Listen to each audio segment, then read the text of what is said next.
Check it out, Goim! I'm excited to announce that I've bought a log splitter. I've wanted one for quite some time. Yeah, that was a very long and highly indirect way of informing you guys that I've bought a log splitter. This is a tractor-powered log splitter because if you're one of my regular viewers, you will know that I absolutely hate carburetors.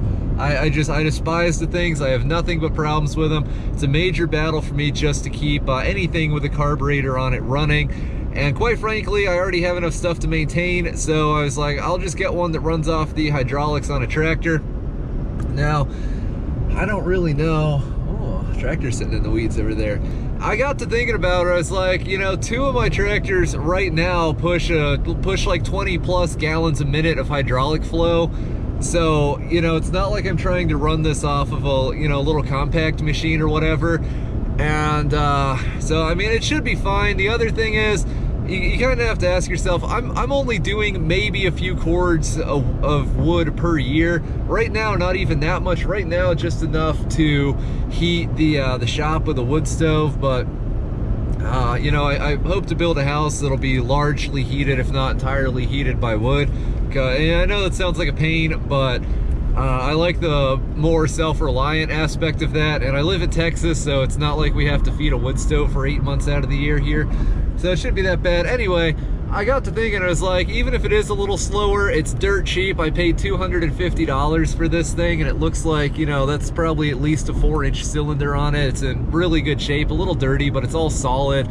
And so, you know, it's dirt cheap. I am going to splurge and buy 2 new hydraulic hoses. I'm actually going to stop by a farm type store on my way home. Hopefully they have the ones I need in stock, and I'm just going to run it off the tractor. So this is going to be really exciting, and we'll see how it goes. Now, the tractor that I'm going to run this off today does not produce over 20 gallons a minute of hydraulic flow. It produces like 8. So, you know what, maybe I will hook it up to the bigger tractor. I haven't really decided yet. I have a tractor I haven't used in 2 or 3 weeks, so I thought it would be a good idea to fire it up just, you know, so the oil can get stirred up. And, you know, so it doesn't sit for all that long and the battery gets charged and all that stuff. I guess we'll do that.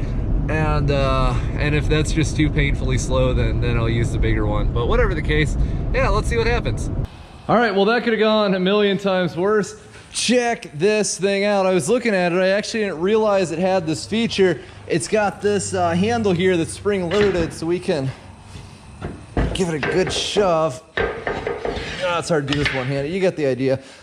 I can actually set this through any one of these sets of holes to correspond to the length of the material that I'm working with. That's a really nice feature. I don't think I've ever actually seen that before, but of course I'm not a log splitter expert.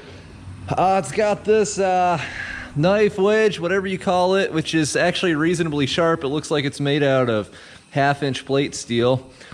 And it's not stuck to the beam from sitting or having filth packed into it. An old Cross Lewis, Kansas cylinder. That's pretty neat. The hoses on this are not in very good shape, and the problem with it is this valve thing that it has. That's all. Look at how much slop is in this. Yeah, this, as you can see, leaks absolutely everywhere. So, yeah, I really like this thing. You know, it's even at a pretty comfortable working height, I would say.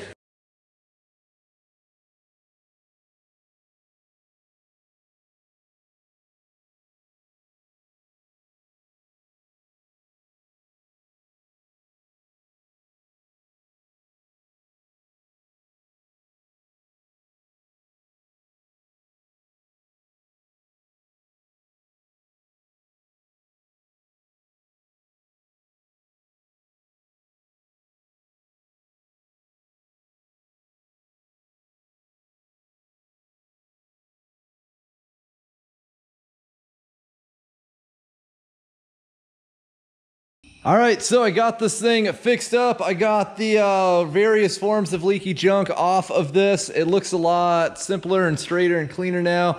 And before I use this thing, I'm going to take it out and pressure wash it because something was leaking for probably many years. But I will say, the more I look at this thing, the more I like it. It seems very straight. It seems very solid. This big piece of I-beam, this is probably like 6 or 8 inch I-beam.